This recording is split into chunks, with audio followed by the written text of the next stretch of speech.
국내 코로나19 신규 환자 88명 발생했습니다. 다시 두 자릿수로 내려왔지만 요양시설 등 감염 취약시설을 고리로 집단 감염이 끊이질 않고 있습니다. 또 최근 유럽과 미국 등에서 코로나19가 재확산하자 방역 당국이 해외 유입 사례에 대한 방역 관리를 강화하겠다고 밝혔는데요. 관련 내용들 백순영 가톨릭의대 명예교수와 함께 알아보겠습니다. 어서 오십시오. 네, 안녕하세요. 네, 오늘 발표된 코로나19 신규 확진자 어제 하루 동안 88명이라고 발표됐습니다. 보면 지역 감염이 72명, 해외 유입 사례가 16명입니다.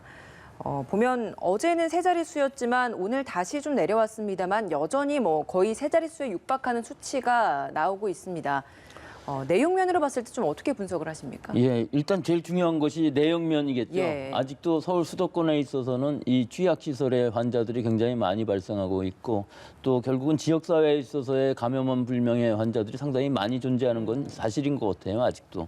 네. 근데 좀 특이한 현상이 있는 것이 지금까지는 주말 효과라고 그래서 이 진단검사 수가 줄어들면은 환자 수가 많이 줄어드는 게 현상이었었는데 지난 3주간을 보면은 양성률이 굉장히 높아지면서 월요일 날 숫자가 항상 100명 이렇게 넘어가고 이랬었어요.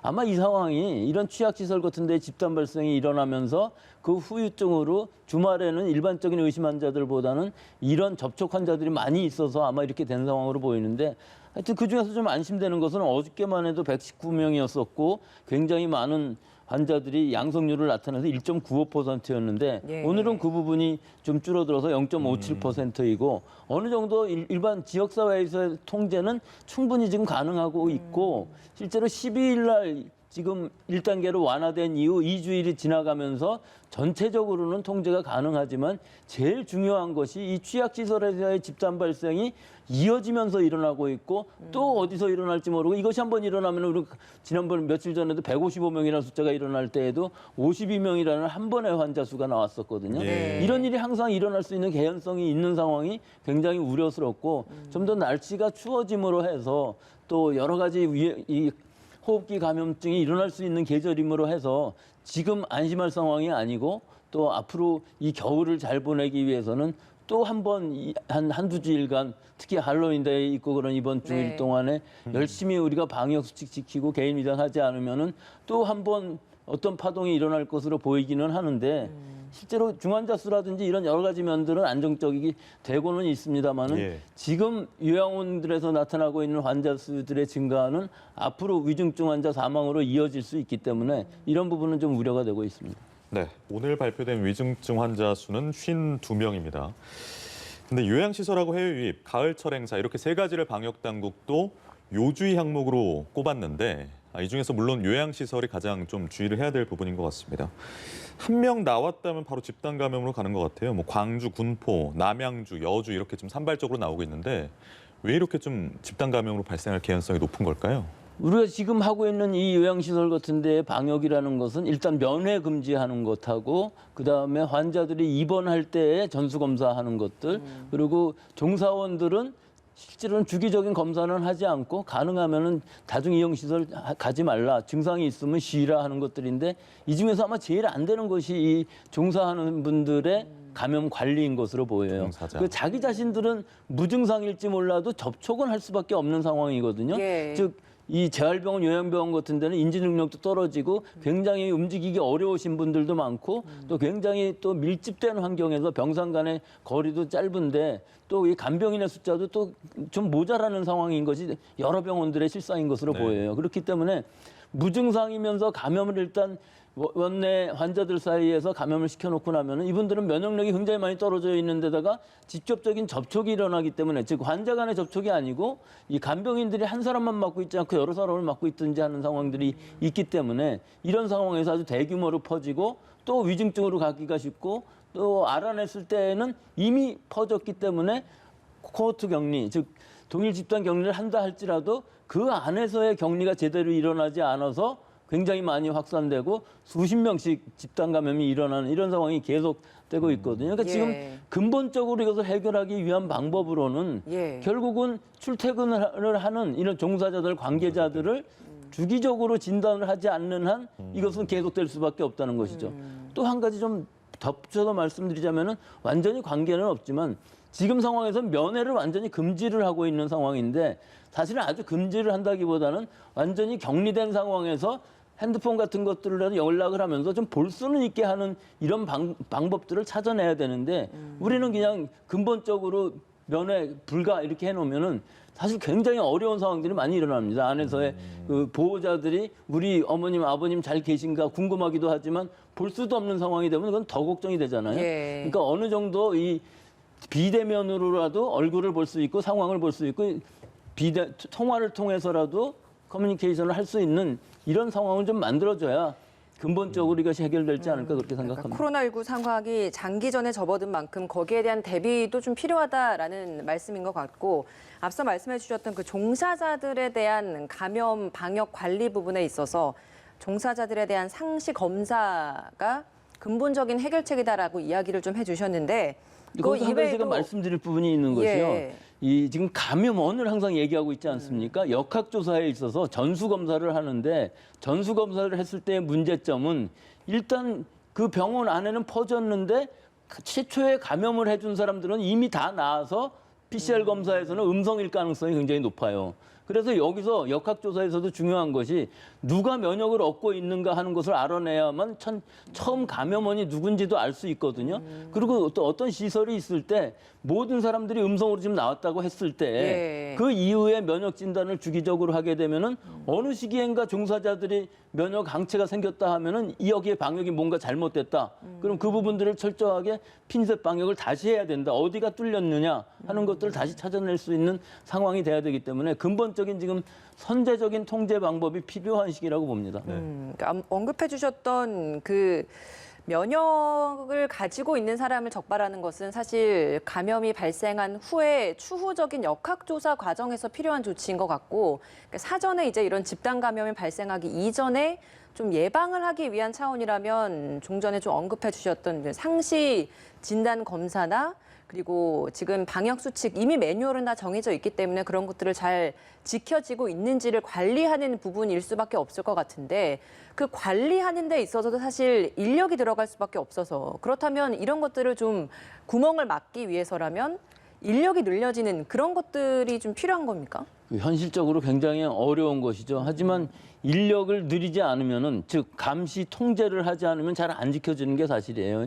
이 방역 책임자라는 상황도 잘 안 만들어져 있고 또 그 안에서의 방역이라는 것이 상당히 허점이 많은 것으로 보이고 또 면회라든지 또는 방문한 사람들에 관한 이 여러 가지 방역 수칙들, 위생 수칙들 준수를 얼마나 하고 있는지 이것들은 사실 자진해서 하는 것이 굉장히 좋지만 그것이 어려운 상황이고 또 기본적으로 이루어졌어야 될 일인데 그것들이 안 이루어지고 있다는 것이 좀 아쉬운 부분이고 우리가 1월 20일부터 지금 계속 이 얘기는 하고 있는 것이고 계속 반복되고 있고 계속 피해가 일어나고 있는 상황이거든요. 그러니까 하여튼 지금부터라도 우리가 장기적으로 적어도 내년 연말까지는 이 바이러스랑 같이 가야 할 텐데 이런 취약 지역에서의 발생이 일어나지 않게끔 최우선 과제로서 인력 또는 여러 가지 재원, 시설 다 투자를 해서라도 우선 1순위가 이 방역이라고 생각합니다.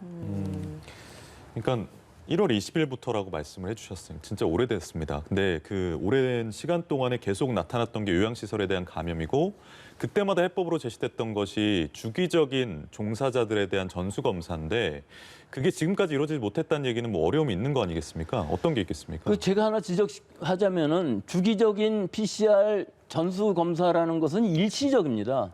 전수조사에서 PCR 검사라는 건 지금 상황에서 음성이라는 것이 지금 내가 감염이 되어 있다 할지라도 감염 초기라면은 음성으로 나올 수밖에 없고 2, 3일 후면은 도로 양성이 나오니까 계속 검사를 할 수는 없는 것이거든요. 그래서 여기서 중요한 것이 일단 증상이 있는 사람들은 절대로 환자랑 접촉하면 안 된다 하는 것과 또 우리 지금은 승인받고 있지 않지만 신속진단 검사 키트라는 것을 도입을 해야만 가능한 모든 사람들한테 필요한 시기에 진단을 해갖고서 주기적으로 할 수 있는 것이지 이 모든 사람들을 다 PCR로 한다는 것은 큰 의미가 없고 아까 지금 말씀드린 것처럼 이 면역 진단이라는 것이 사후라는 것이 아니라 주기적으로 이것을 진단을 하다 보면은 그 시설에 일단 감염이 된 사람이 있었다는 것을 알기 때문에 선제적인 방역이 가능할 수 있다는 것이죠. 알겠습니다. 요양병원, 재활병원에 대한 감염 관리에 대해서 좀 짚어주셨고 또 다른 위험 요인 중에 하나가 바로 가을철의 행사 모임 혹은 여행이 점점 많아지는 그 부분인 것 같습니다. 특히 이번 주말에 도심에서는 젊은 층들을 중심으로 하는 헬로윈데이 집단 행사들이 많이 있을 것 같고 어른들 중심으로는 단풍객, 이제 산에는 좀 단풍 여행객들도 많이 좀 몰릴 것 같습니다. 헬로윈데이 같은 경우에는 방역 수칙을 지키지 않으면 원 스트라이크 아웃제를 적용해서 바로 강력 조치하겠다라고는 했습니다만 이 방역 수칙이라는 것이 이용 인원 제한을 하는 것, 그리고 일정 시간 환기나 휴식 시간 의무화적으로 갖는 것, 마스크 착용하는 것 이런 것들인데 과연 이런 것들을 잘 지킬 수 있을 것인가, 그리고 잘 지켜지는지 관리가 잘 될 수 있을 것인가, 그러니까 실효적인 면에서는 좀 어떻게 좀 보십니까? 그 중에 한 가지 빠진 게 이제 출입자 명부 작성하는 건데 이건 사후적인 조처이기 때문에 감염이 발생했을 때 빨리 찾아야 된다는 것이고 우리가 5월 초에 이태원 집단 발생을 봤을 때 맞아요. 너무나 많은 사람들이 퍼지고 나면은 사실 방역 당국에서 통제하기는 어렵고 자진해서 진단 검사를 받아야 되는 상황이거든요. 지금 우리가 여행 같은 것을 봤을 때는 추석이라든지 한글날 연휴에 여행들을 많이 가고 성묘도 가고 귀향도 했었지만 하여튼 잘 넘어왔어요. 네. 그러니까 지금 이 정도의 수준으로 계속 유지를 하면은 통제가 가능하고 지속적인 방역은 가능할 것으로는 보이는데 문제는 지금 이태원 같은 이런 유흥가에서의 할로윈 파티를 대대적으로 한다고 그러면은 아무리 방역 수칙을 잘 지킨다고 그래도 거리두기라든지 뭐 접촉에 의한 감염이라든지 이런 것들이 과연 잘 될 수 있을까 하는 것이기 때문에 이 젊은 분들이 제일 지금 고려해야 될 부분은 뭐 가지 말라는 것까지는 못하겠습니다만 가능하면 안 하는 게 좋겠지만 일단 간다 하시면은 야외든 실내든 간에 거리 두기를 꼭 하는 것이 중요하고 마스크 꼭 쓰시고 손 씻게 하시고 또 업주들 입장에서 보면은 3시간에 한 번 정도는 환기해 주시고 또 소독을 해 주시고 하는 이 모든 것이 다 잘 이루어져야만 어느 정도 넘어갈 수 있을 텐데 예. 실제 젊은 분들 생각에는 뭐 별로 감염이 돼도 증상도 안 나타날 것으로 보이고 걱정이 별로 안 되고 네. 공포심이 없는 것이 사실인데 이 부분에서 제가 한 가지만 좀 강조드리고 싶은 것은 이 코로나 바이러스는 독감처럼 이렇게 낫고 나면 끝나는 바이러스가 아닙니다. 여러 가지 증거들이 우리 몸에 감염되었을 때 우리가 무증상이라 할지라도 우리 몸의 세포들이 파괴되는 경우들이 많이 있어서요. 얼마 전에 연구에 의하면은 이스라엘에서 감염증 코로나 바이러스에 감염되어서 무증상으로 완치된 사람들이 한 달 후에 보니까 남자들이 정자수가 반으로 줄었다고 그래요. 뭐 여자들은 그런 문제가 없는데요. 남자인 경우에 있어서는 이 코로나 바이러스가 그전에 코로나도 그랬었고 이런 상황이 있을 수가 예. 있다는 것을 제가 여러 번 말씀드렸었거든요. 감염이 돼서 내가 모르고 넘어간다 할지라도 이게 간단한 문제가 아니다. 이런 생식세포뿐만 아니라 우리 몸에 어떤 세포에 감염되어서 상해를 입힐지 모르기 때문에 아직은 모르는 바이러스고 코로나 바이러스라는 것을 너무 우습게 보면 안 된다는 것을 좀 말씀드리겠습니다. 등산객들 몰리는 그런 명소에서는 좀 어떤 점을 좀 주의해야겠습니까? 일단 등산이라는 거 행동 자체는 아무 문제가 없죠. 산이고 야외고 사람들 떨어져 있고 내 식구들이랑 같이 가운다면 아무리 같이 가까이에 있어도 아무런 문제도 없고 뭐 식사도 해도 괜찮겠습니다만 사실 지금 등산하면서 식사하는 것은 금지되어 있고요. 네. 이것이 그렇지가 않고 너무나 여러 군중들이 모이게 되면은 여러 군데서 문제가 생깁니다. 일단 등산을 하는 것 자체도 사람들이 이렇게 다닥다닥 붙어서 가게 되면 접촉면이 생길 수가 있고요.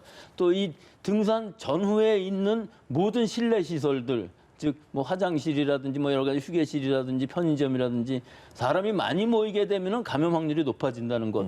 또 이 등산 또는 단풍놀이 전후에 어떤 모임들, 뭐 꼭 끝나고 막걸리 한 잔씩 하시고 하는 이런 상황에서 감염되는 네. 것이 더 많기 때문에 네. 특히 주의해야 될 것은 식사하실 때 또 음주하실 때 또 실내 환경에 들어갔을 때 하지만 근본적으로는 거리 두기는 뭐 어렵다고 하더라도 마스크 쓰기와 어떤 물건을 접촉했을 때 손 씻기 같은 개인 위생들을 확실하게 한다면은 사실 야외에서 감염될 확률은 크지 않습니다만은 장시간에 거쳐서 같이 있는 여행들 즉 홍천의 그 캠프장 같은 데에서 여러 가족들이 한꺼번에 감염되지 않았습니까? 예. 네. 야외라고 해서 감염이 안 된다는 건 절대로 아니고 그 안에서 과연 얼마나 접촉이 일어나느냐가 더 중요하기 때문에 이런 부분들을 잘 유의하시고 여행 나들이 이런 것들을 하셨으면 좋겠습니다. 네. 그리고 가급적이면 단풍놀이 가실 때는 버스나 이런 것보다는 자차를 타고 가시는 게 좀 더 좋을 것 같고요. 그렇습니다. 이 내용 여기까지 좀 보고요. 해외 유입 사례도 좀 보겠습니다. 요즘에 문제가 이제 한 나라에서 많이 막 들어오는 게 아니라 과거에는 러시아나 이렇게 많이 들어왔었는데 어제 나온 수치를 보니까 아시아, 유럽 할 것 없이 제가 나라를 세어봤더니 16개 나라나 되더라고요. 굉장히 많은 나라에 퍼져 있는 건데 이렇다 보니까 공항에서 방역 단계에서의 검역이 굉장히 중요할 것 같아요. 어떻습니까? 얼마 전에 프랑스에서도 한 10명 이렇게 들어왔죠. 예. 우리 지금 방역 위험 국가로 필리핀, 방글라데시, 파키스탄, 카자흐스탄, 우즈베키스탄, 키르기스탄 이렇게 6나라를 정해놓고 있는데 이 나라가 지금 사실 그다지 많지 않아요. 근데 오히려 이제 러시아 선원들은 음성 확인서를 받고 있는데 이것도 그다지 효과가 있는 것처럼 보이지 않아요. 그런데 지금 세계적인 상황을 보면은 미국이라든지 프랑스, 뭐 스페인, 유럽에 있는 모든 나라들이 다 최대치를 가고 있거든요. 그러니까 여기서 들어오는 사람들은 굉장히 많은 감염 확률을 가지고 있고 지금 우리가 들어왔을 때 사실은 검역에 있어서는 유증상자 아니면은 찾아낼 방법은 없어요. 음성 확인서를 받는 것도 아니고요. 유럽이나 미국에서 들어오는 사람들. 그래서 지금 방역 당국에서 한 가지 한 것이 유증상자인 경우에 있어서는 공항에서 진단 검사를 먼저 하겠다 하는 것을 지금 밝혔고요. 사실은 지금 공항에서 다 하지는 않고 유증상자는 공항에서 진단 검사를 하지만 실제 자가격리 시설로 가서 3일 이내에 받게 돼 있거든요. 그 조금 더 강화한 것이 그 공항에서 진단 검사를 하겠다 하는 것.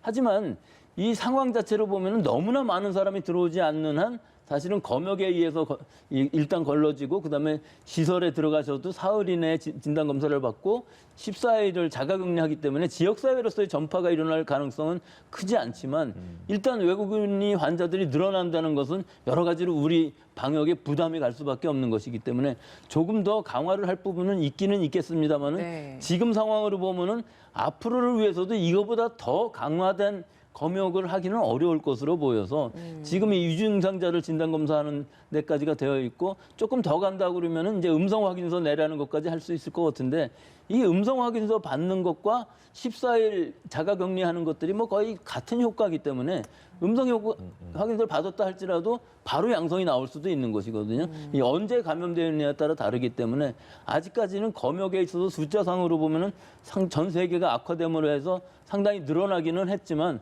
뭐 아직 우려할 상황까지는 아닌 것으로 보이는데 다만 항만에서 들어오는 것은 아직도 우리가 검역이 좀 모자라는 부분들이 있어서 여기는 시설이라든지 인력 같은 것들을 좀 더 대대적으로 투자하지 않는 한 실제 우리가 모르는 감염원이 들어왔을 때 지역사회에서의 이 N차 감염이 일어난 다음에는 늦어지기 때문에 네. 우리가 지금 부산 지역 같은 데에서는 제 의견으로는 GR 타입이라는 게 과연 얼마나 있는지 이것이 러시아에 유행하는 것이거든요. 네. 우리나라에서 유행하는 것은 GH 타입이기 때문에 예. 부산인 경우에 있어서는 상당히 좀 있었어요. 그런 환자들이. 그리고 북구 같은 경우에는 지금 상당히 많은 지역사회 감염이 있는 것으로 보이기 때문에 이 안에 과연 GR 타입이 있는지 이런 것들도 한번 유전자 조사를 해봤으면 좋겠습니다. 알겠습니다. 이번에는 좀 사례별로 좀 짚어보겠습니다. 어제 저희가 부천 발레학원 집단 감염 소식을 좀 전해드렸었는데 이 발레학원 집단 감염이 959 일가족 감염과 연결고리가 확인됐습니다.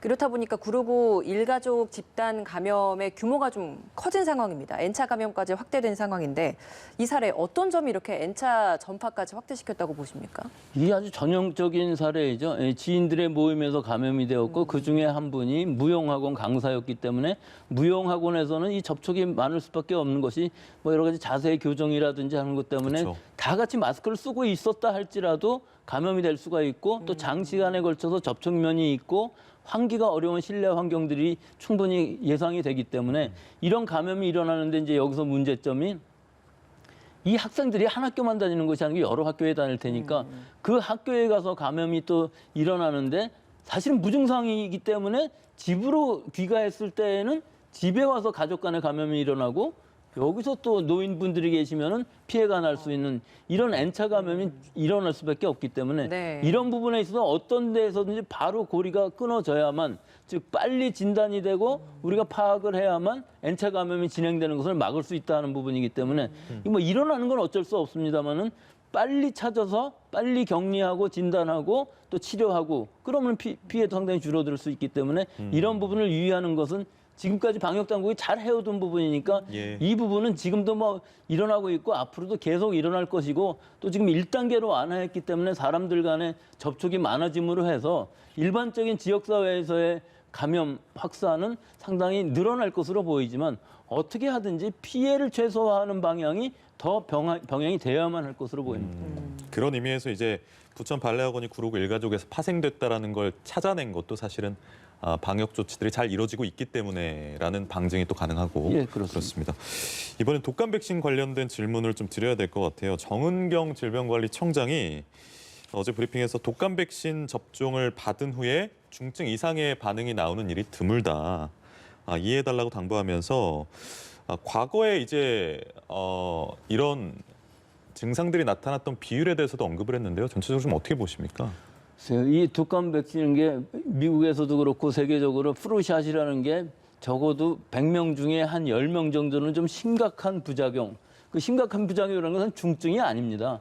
뭐 독감 증상 같은 것들을 일주일 가까이 앓는 사람들이 상당히 많아요. 하지만 이 백신이라는 것은 정상적인 면역력을 가진 사람들뿐만 아니라 예. 기저질환을 가진 사람들한테도 맞았을 때 적어도 100만 명에 1명 정도 이상 나온다면은 사실 백신으로 큰 의미가 없는 상황이거든요.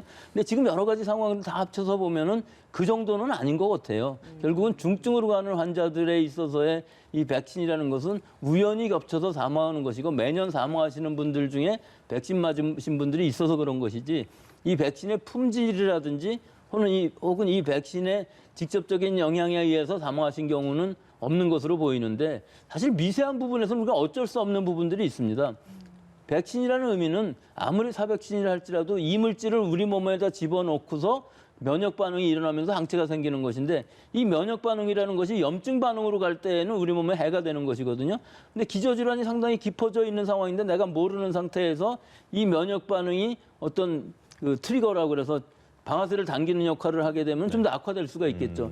이거는 사실은 부검을 해서도 알아내기가 굉장히 어려운 부분이기 때문에 네. 이건 우리의 의학으로서는 해결할 수 없는 문제라고 볼 수가 있고 그럼 백신을 맞는 것이 좋으냐 안 맞는 것이 좋으냐 하는 것을 보면은 뭐 100만 명 정도의 한 명의 사람이 사망하는 정도의 중증도라고 그러면은 대부분의 사람이 면역을 얻을 수 있다면은 이득이 훨씬 더 큰 것이죠. 또 사회적 전체로 봐서도 그렇고 개인으로 봐서도 내가 독감에 걸려서 위험해지는 것보다는 예방접종에 의해서 면역력을 얻는 것이 훨씬 더 이득이 크기 때문에 그 부분은 지금 예방접종을 받는 그 수칙만 잘 지키시고 주의점만 잘 지키시고 맞으신다면은 올해는 문제없이 넘어갈 것으로 보이는데 그런 것들이 자신이 없으시면은 오히려 안 맞으시고 독감 증상이 나타나면 빨리 타미프루로 치료를 받으시는 것이 더 나을 수도 있습니다만 어르신들은 또 아니지 않습니까? 어르신들의 경우에 있어서는 접종 받는 것이 훨씬 더 이익이 크기 때문에 젊은 분들은 그렇게 하는 것이 더 낫습니다. 예방접종 뭐 위험하다고 생각하시면 맞지 마시고 바로 증상이 나타났을 때 48시간 이내에 치료를 받는 것을 권장드리겠지만 노인이시든지 아니면 소아, 임신부, 기저질환이 있으신 분들은 예방접종을 받는 것이 올 겨울에 코로나 독감, 이 트윈데믹이 일어날 수 있는 가능성들도 있기 때문에 병원에 가기도 상당히 어렵고 치료받기도 어렵고 만약에 환자들이 많이 늘어난다 그러면은 우리 의료 체제 자체가 상당히 부담을 가질 수 있는 상황이기 때문에 고령자 기저질환 갖고 계신 분들 경우에서는 올 겨울에는 만약에 열이 나고 뭐 여러 가지 호흡기 증상이 나타났었을 경우에는 일단 코로나19 선별진료소 가셔서 진단부터 받으시는 게 좋은 점이 갑자기 악화됐을 때 진단검사 결과 나올 때까지 시간을 기다리시면은 잘못하면은 중증이 되실 수 있기 때문에 먼저 진단검사를 받으실 것을 권장드리고 실제로 젊으신 분들인 경우에 있어서는 선별진단보다는 오히려 타미프루 같은 것들을 먼저 한번 해보고서 잘 안 났을 때 선별진단 2, 3일 정도 기다리는 거 괜찮겠습니다만은 고령자, 기저질환자 또는 면역 약화되어 있으신 분들은 절대로 진단검사부터 먼저 받아야 된다는 것을 권장드리고 싶습니다. 알겠습니다. 오늘 말씀 여기서 마무리 짓겠습니다. 백순영 가톨릭 의대 명예교수와 함께했습니다. 고맙습니다.